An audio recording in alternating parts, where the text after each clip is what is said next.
Kita lanjutkan kuliah analisis multiskala kita. Kita sudah sampai ke video yang ketiga ya. Kita sampai video yang ketiga. Dan video yang kedua sebelumnya kita membahas kasus bola dengan kadar air tidak seragam yang merupakan contoh dari kasus position dependent problem. Nah, ini cuma ada sedikit ralat. Saya dulu di video sebelumnya nulisnya ini distribusi konsentrasi ini 0,3 1 min 0,25 R pangkat 4. Harusnya ini R pangkat 2. Kita koreksi dulu.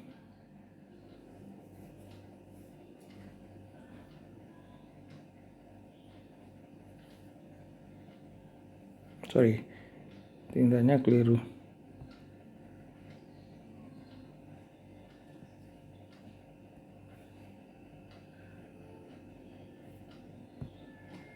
Kita koreksi.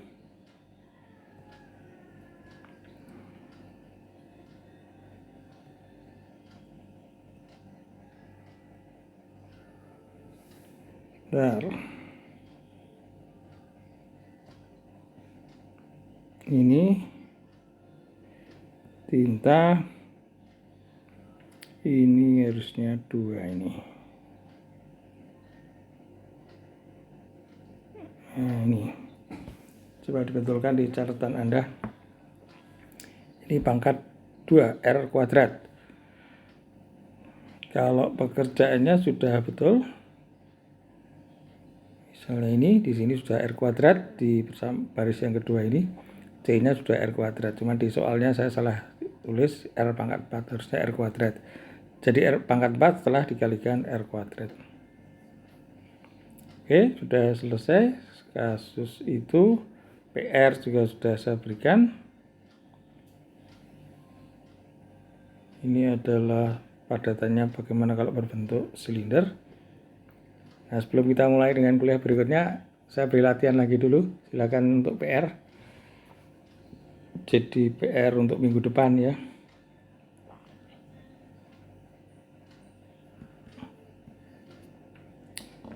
Bagaimana kalau padatannya lebih kompleks? Sekarang kadar air padatannya itu berbentuk kerucut panjang begini.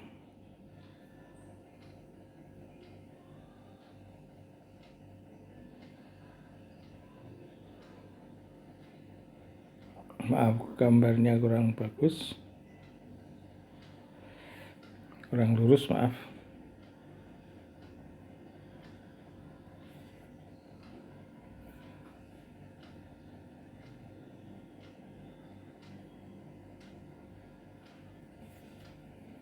Ini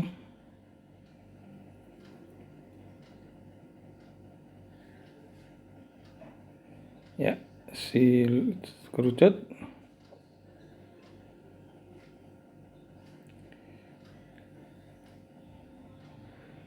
Ini adalah alasnya. Tingginya, jari-jarinya ini adalah R besar, sedangkan tingginya ini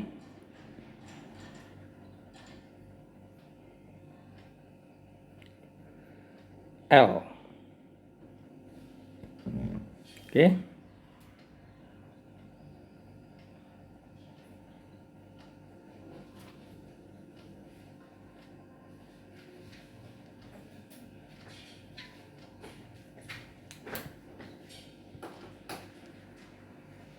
Bentar, kalau Anda bisa ya.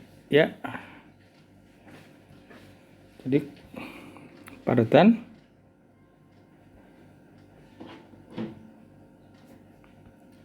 bentuk kerucut, tinggi L sama dengan L-nya di sini adalah 100 cm.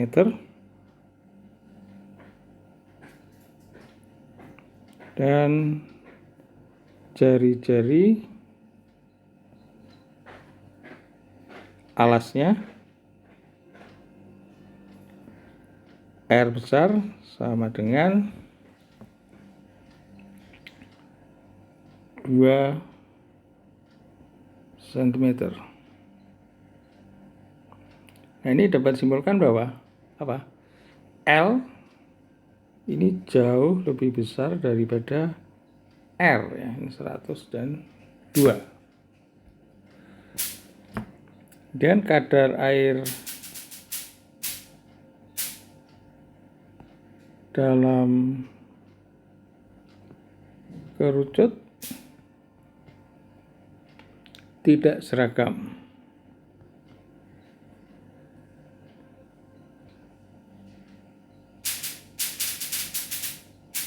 Mengikuti persamaan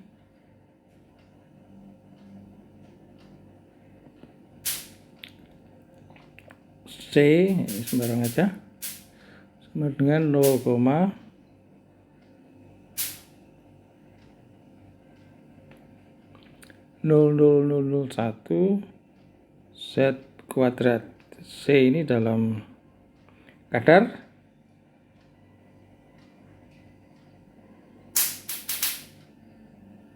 air gram per cm kubik.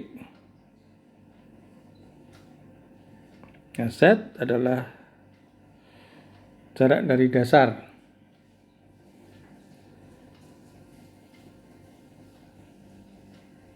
jarak dari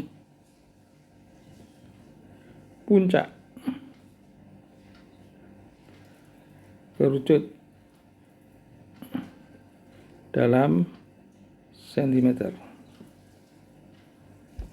Oke. Dalam sentimeter. Jarak dari puncak kerucut dalam sentimeter. Kemudian ingin dicari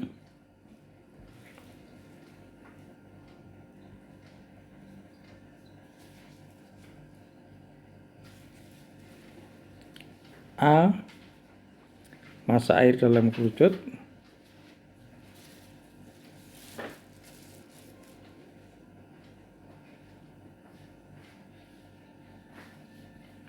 dan B,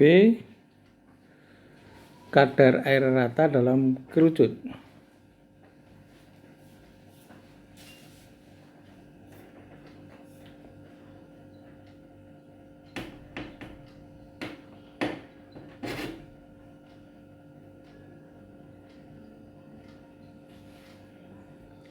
Ini jadi silinder, kerucut, tingginya L. Jadi ini adalah posisi Z sama dengan 0. Ini adalah posisi Z sama dengan L. Tinggi kerucut adalah L. Jari-jari alas kerucut adalah R dari gambar. Oke, ini sekedar latihan lagi dikerjakan untuk dicoba dikumpulkan minggu depan. Nah, sekarang kita teruskan kuliah kita dengan kasus lain atau dengan metode lain, yaitu atau fenomena lain, yaitu problem dengan variabel waktu.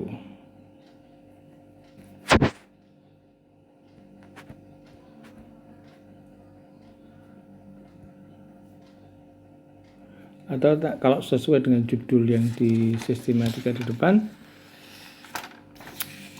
konsep elemen waktu ya.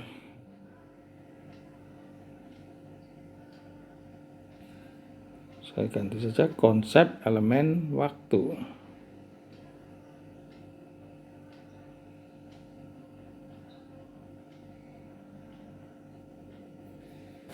Kalau salah ini B ya. Lupa saya B besar atau B kecil.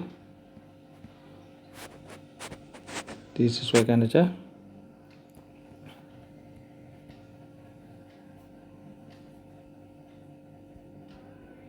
Jadi kalau pada A kita bahas konsep elemen volume. Sekarang ini kalau konsep elemen waktu.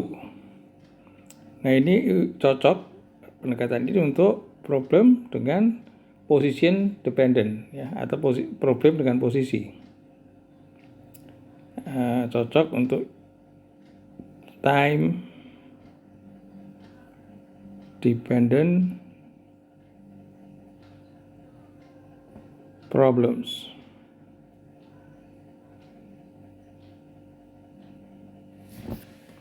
Jadi kalau yang sebelumnya kita bahas A itu adalah position dependent problem. Jadi problem-problem atau fenomena-fenomena dengan variabel posisi. Nah, kalau sekarang fenomena-fenomena dengan variabel waktu.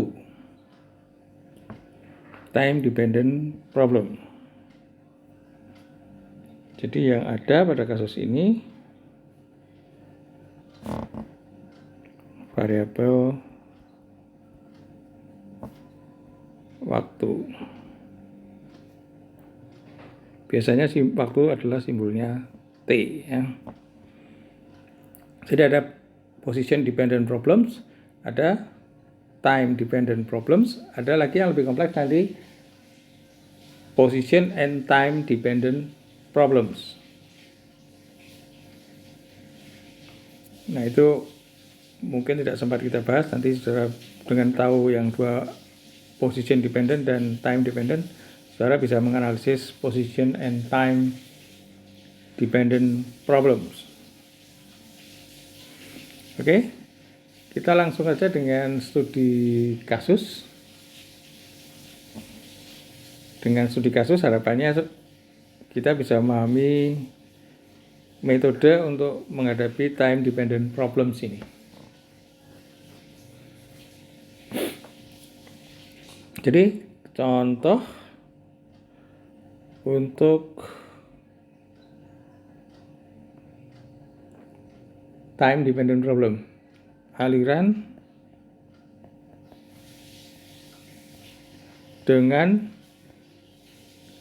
debit berubah.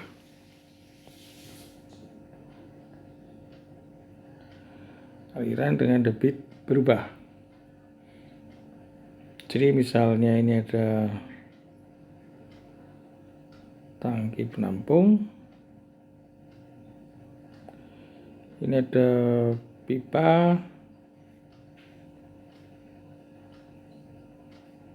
supply ini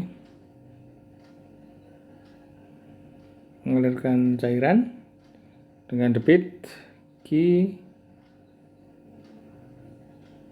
volume per waktu.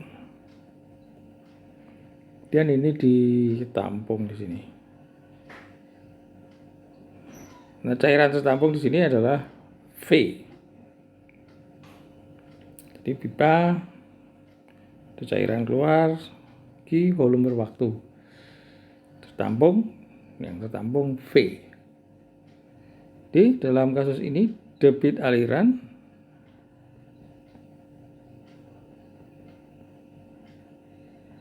simbolnya Q, satuannya liter per sekon, berubah terhadap waktu, tidak tetap ya.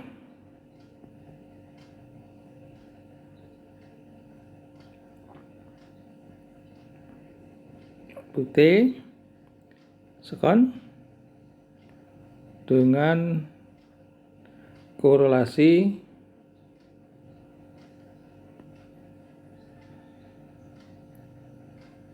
misalnya Q, ini sembarang aja, min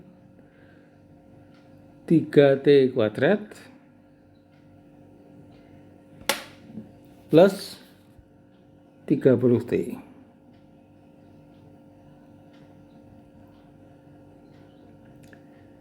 Jika tangki mula-mula kosong, ingin dicari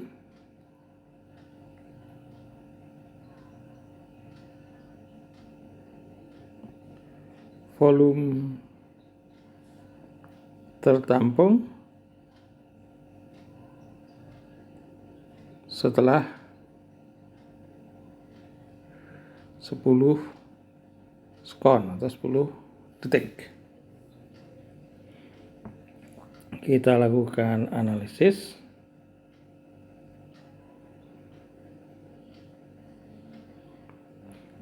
Nah, ini problemnya adalah problem waktu fungsinya. Variabel waktu bukan posisi sama ini dalam tangki ini teraduk baik, ini maksudnya ini ada yang terjun, air yang masuk sudah mengaduk otomatis ya. Maaf.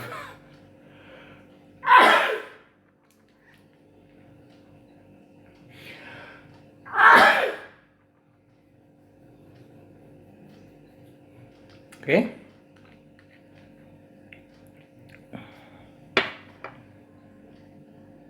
Kita ulangi gitu. Kita nampung aliran cairan. Debit tidak tetap, fungsi waktu. Ingin dicari berapa volume tertampung setelah waktu tertentu, katakanlah 10 sekon.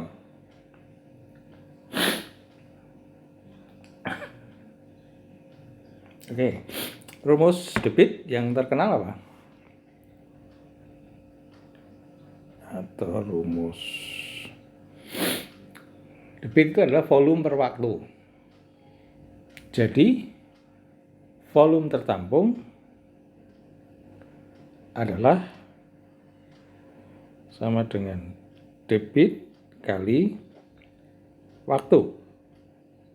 Karena debit itu definisinya volume per waktu.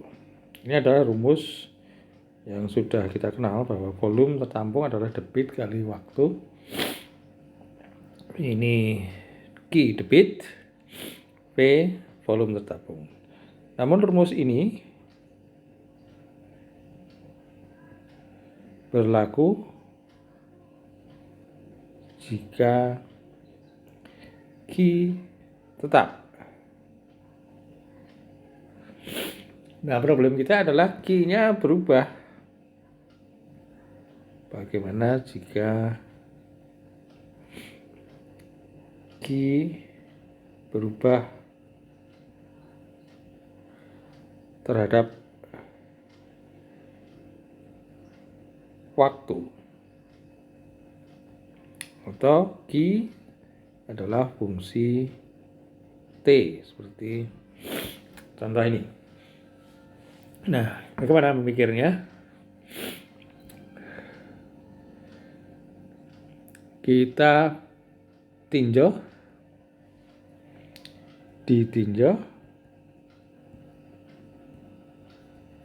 Kalau kemarin sebelumnya elemen volume, sekarang elemen waktu.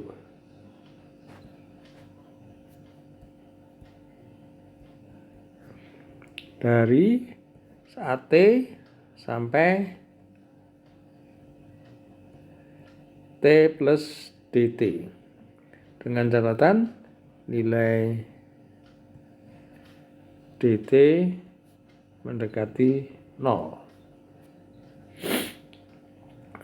dt mendekati 0. Dan karena dt mendekati 0, maka pada interval atau elemen waktu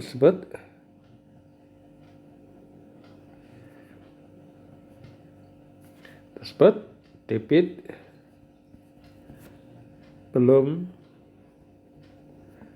berubah atau debit praktis konstan ya.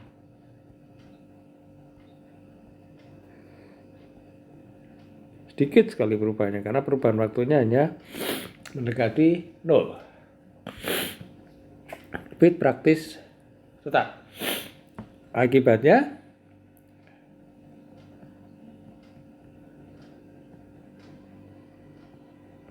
rumus bisa dipakai pada elemen atau interval waktu tersebut. Pada elemen waktu tersebut. Jadi rumusnya V sama dengan V sama dengan Q kali T. Itu kalau berlaku kalau Q-nya konstan. Nah, kalau tidak berubah, lalu kita tinjau waktu sangat kecil dt. Kita tinjau waktu sangat kecil dt, maka Q praktis belum berubah. Nah, dalam elemen waktu itu volume tertampung bertambah sedikit. Berapa? Waktunya bertambah dt, ya volumenya bertambah dv. Jadi dv debit kali waktunya dt. Ini bertambahnya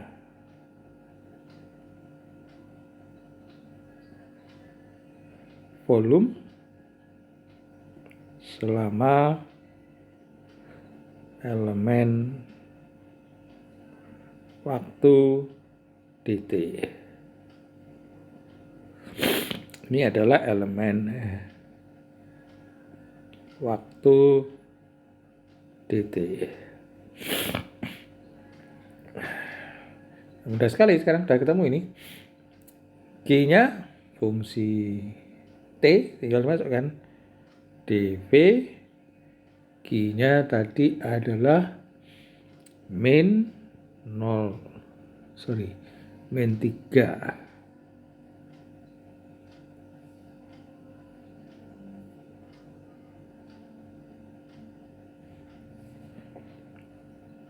Min 3 T kuadrat plus 30 T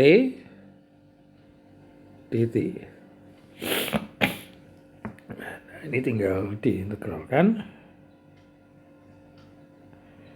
T sama dengan 0 sampai T sama dengan 10. Ini pada waktu T sama dengan 0 volumenya kosong, berarti 0 sampai V sama dengan yang dicari. Diperoleh V, tinggal integral ini saja, adalah T kuadrat integral sepertiga T pangkat 3, sepertiga ini hilang dengan itu, T pangkat 3, ini plus T kuadrat sekali setengah, jadi 15 T kuadrat. Batas waktunya dari 0 sampai T sama dengan 10 min 10 pangkat 3 plus 15 kali 10 pangkat 2 min atau plus 0 min 0 ya. Jadi volume tertampung berapa? Volume tertampung tinggal dihitung. Ini adalah 1000, ini 1500 minus 1000 plus 1500 adalah 500 cm. Oh sorry, bukan cm kubik, satuannya tadi apa? Liter ya.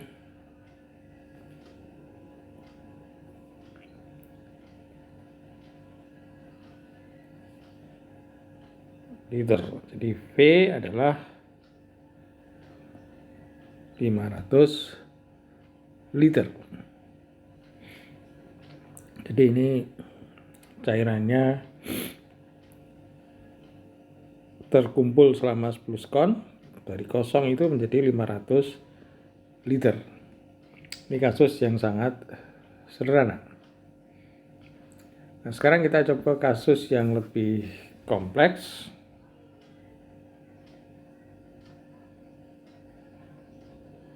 Yang lebih kompleks, misalnya contoh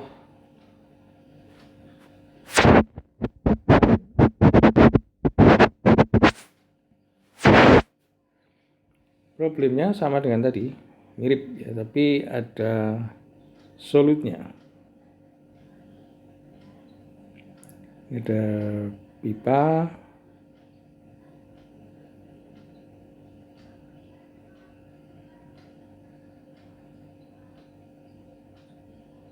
mengalirkan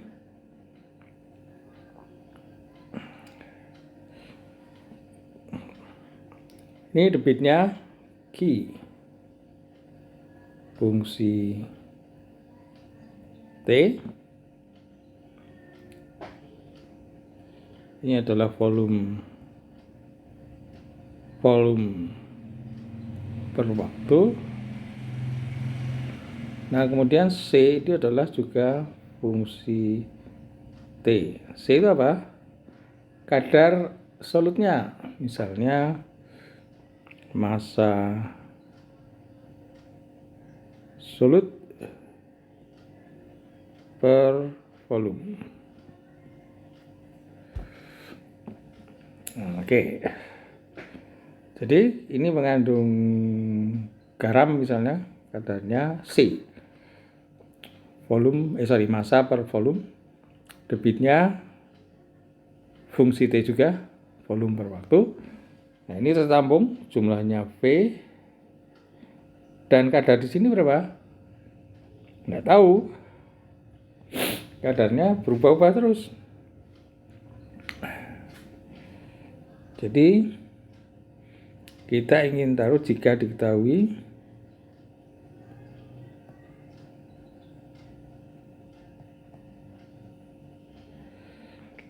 Q sama dengan tadi saja, min 3 T kuadrat plus 30 T.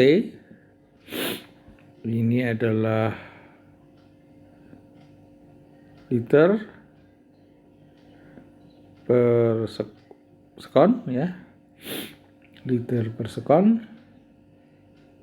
Ini adalah dalam sekon, ini juga dalam sekon. Ini fungsi 1T diketahui. Kemudian kadar kadar garamnya ya,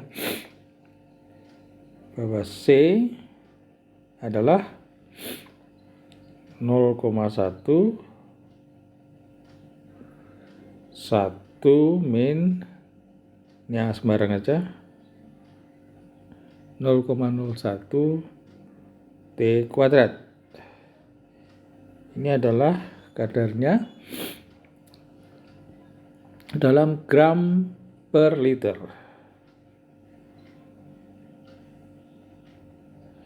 Ini sama sekon ya. Kadar garam gram per liter. Persamaannya 0,1 min 0,01 T kuadrat. Pertanyaannya adalah berapa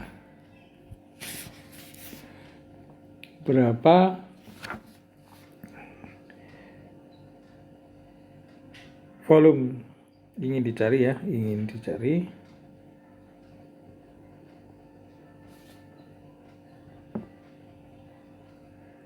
A, volume larutan tertampung setelah 10 sekon ya.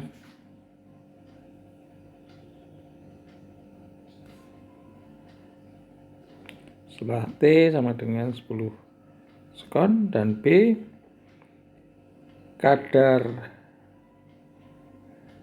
garam.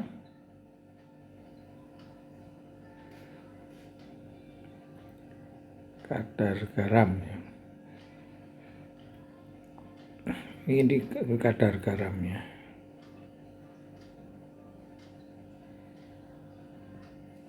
Kadar garam dalam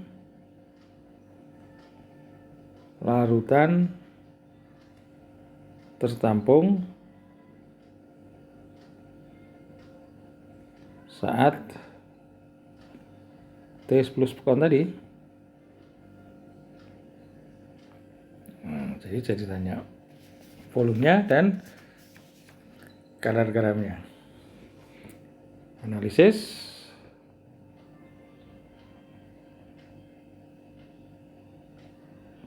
Kita punya rumus ya. Tadi yang pertama V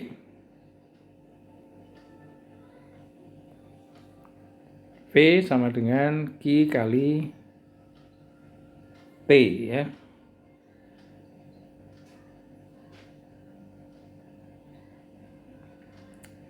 Volume sama dengan debit kali T. Oh ya, volume kadar garam dalam larutan tertampung tadi kita beri simbol. Di sini misalnya diberi tanda C campuran, ini rata-rata. C tanda kurung. Siku itu. V sama dengan Q kali T. Jadi volume tertampung sama dengan debit kali waktu. Kemudian kalau massa tertampung, massa solut atau massa garam tertampung sama dengan apa? Debitnya Q, kadarnya apa? C. Jadi Q C kali waktunya. Jadi Q kali C itu jumlah massa garam lewat persatuan waktu kali T. Namun rumus ini berlaku jika Q dan C tetap. Nah, problem kita adalah bagaimana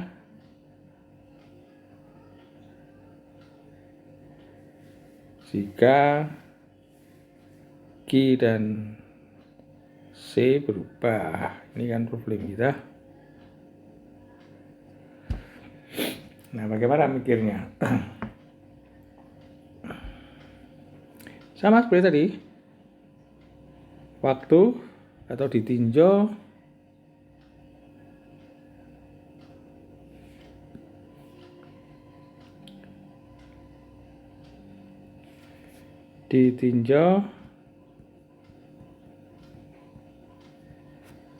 elemen waktu dari T sampai T plus dt. Seperti biasa, dt mendekati 0. Oke, dt bilangan kecil. Nah, karena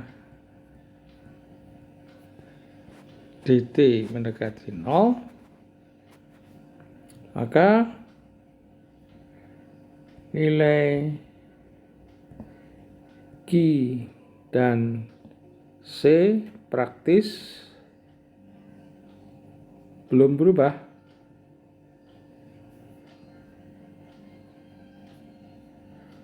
Sehingga rumus-rumus bisa dipakai.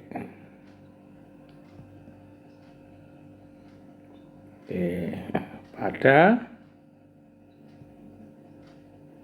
elemen waktu dt tersebut. Jadi rumusnya sekarang jadi apa? Seperti tadi untuk larutan, untuk volume dV sama dengan Q dt. Karena dt-nya kecil, sehingga Q-nya praktis konstan, volume tertampung dV. Jadi dV adalah volume tertampung dalam interval waktu dt. Ini contoh sebelumnya. Lihat contoh sebelumnya. Sekarang kalau untuk massa solut atau massa garam tertampung, berarti dm sama dengan Q C dt. Berarti ya rumusnya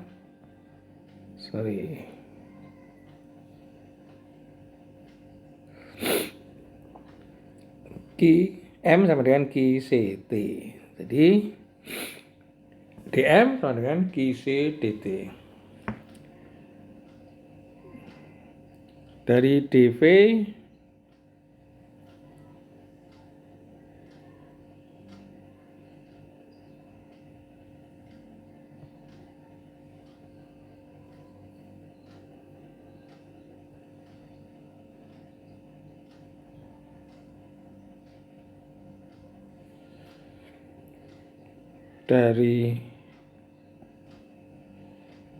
dV sama dengan Q dt, kita dapat apa tadi? Volume total adalah 500 liter. Ini contoh sebelumnya.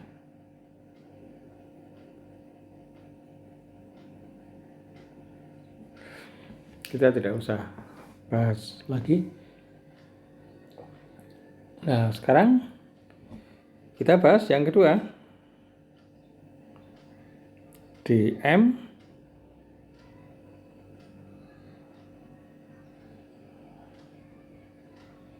sebentar, ini ada warna aneh muncul kotor ya. Kita ulangi.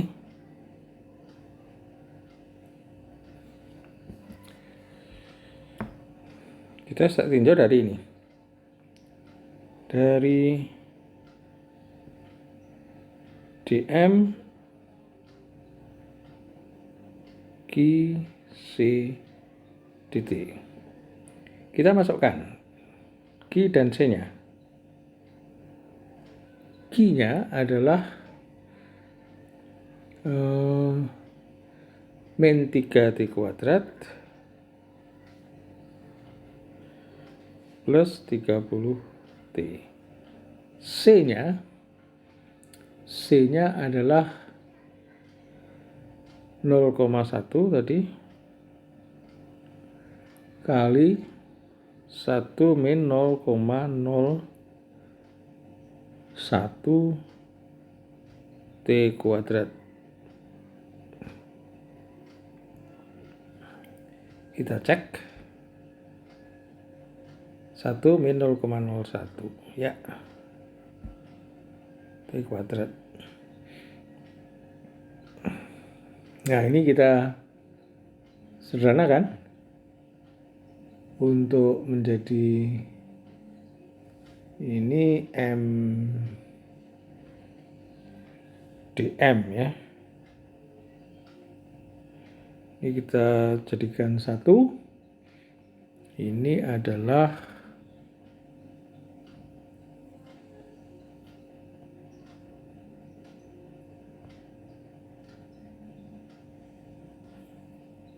(0,1).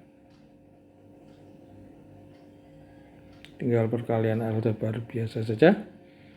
Di dalamnya tinggal T kuadrat kali 3 tapi 0,1, jadi tinggal min T pangkat 3. Sudah 0,1 sudah keluar, jadi min T pangkat berapa ini? T pangkat 2 ya. 1 kali ini 2 plus 30 T min. Jadi plus 0,03 T kuadrat min 30 kali 0,1. 0,3 ya. Betul? 3 kali 0,1 0,3 T pangkat 3.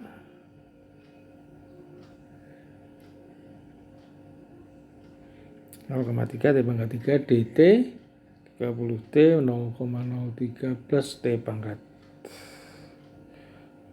4 ini ya.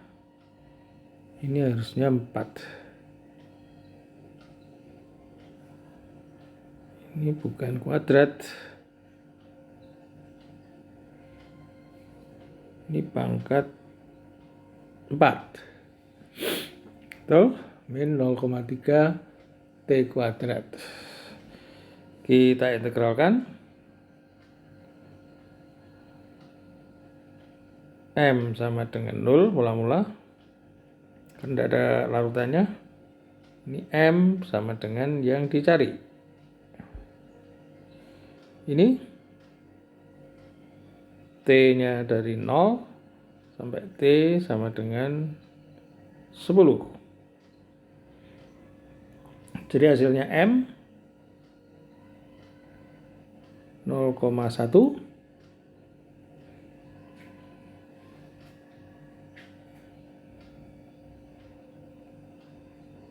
kali min T pangkat 3 per 3 plus 15 T kuadrat plus 0,006 T pangkat 5 ini ya. 0,0 min bagi 4 0,3 bagi 4 0,075 T pangkat 4 batasnya 0 sampai 10. Nah, ini tinggal masalah aljabar saja. M sama dengan berapa? 0,1 kali min 1000 tadi ya. T pangkat 3 plus 15 T kuadrat 15 kali 100 1500 tadi plus 0,006 T pangkat 5 betul 0,006 T pangkat 5 ya, berarti 600 ya, dikurangi 0,075 kali T pangkat 4. T pangkat 4 itu 10.000. 10.000 berarti 750. Akan kita peroleh M sama dengan berapa ini? 500 tambah 600 itu adalah 1100 dikurangi 750 adalah 350. 350 tapi dikali 0,1 berarti 35 gram. Itu massa garam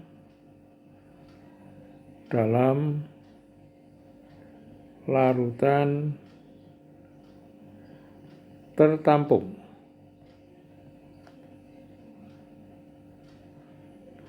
Oke. Lalu kadar ratanya berapa?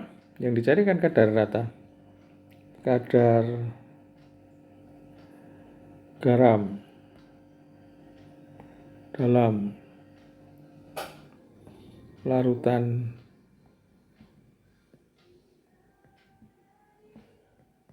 tertampung Ya tinggal gampang.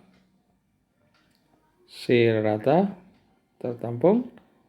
Ya massa total dibagi volume total. Massa totalnya ketemunya 35 gram. Volumenya tadi berapa? 500 nggak salah ya, 500 liter. Jadi ketemu kadar garam pada larutan tertampung adalah 0,07 gram per liter. Nah ini jawaban yang kita cari. Ini sekedar contoh untuk problem dengan time dependent atau time dependent problem. Nah, kita peroleh 0,07 gram per liter itu adalah kadar garam dalam larutan tertampung. Ya, mudah-mudahan dengan melihat contoh ini, saudara jadi ingat lagi konsep yang sangat penting dalam teknik kimia, yaitu bagaimana mendekati problem dengan time dependent problem ya, atau problem time dependent ya. Jadi kita sudah memberikan dua contoh pendekatan untuk position dependent dan untuk time dependent. Kalau position dependent berarti kita mengeluarkan konsep elemen volume di awal kuliah video 1 dan 2. Kemudian video ketiga ini kita tunjukkan bagaimana memakai konsep elemen waktu untuk memecahkan problem yang bersifat time dependent. Nah, jadi ada position dependent sudah, time dependent sudah. Nah, kita akan lanjut di bahasan selanjutnya, yaitu mengenai distribusi populasi. Tapi kita stop dulu video ini, video ketiga ini, kemudian akan kita lanjutkan di video 4 dengan mulai membahas konsep distribusi populasi, pendekatan dengan elemen distribusi populasi. Oke, kita akhiri. Terima kasih.